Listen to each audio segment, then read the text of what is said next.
ಮಣ್ಣಾದ ಜನಗಳ ಕಥೆಯ ಈ ನಾಡ ಮಣ್ಣಿನಲ್ಲಿ ಹೂವಾಗಿ ಅರಳಿದ ಜನರ ಹರಿದ ಗಿಡಗಳಲ್ಲಿ ಹಣ್ಣಾಗಿ ಉದುರಿದೋರ ಕಥೆಯನ್ನು ಹೇಳುತ್ತೀವಿ, ಸಾರಿ ಸಾರಿ ಹೇಳುತ್ತೀವಿ, ಕಿವಿಗೊಟ್ಟು ಕೇಳಿರಣ್ಣ.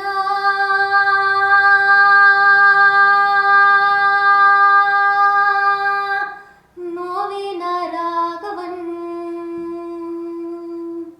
ಈ ನಾಡ ಮಣ್ಣಿನಲ್ಲಿ ಮಣ್ಣ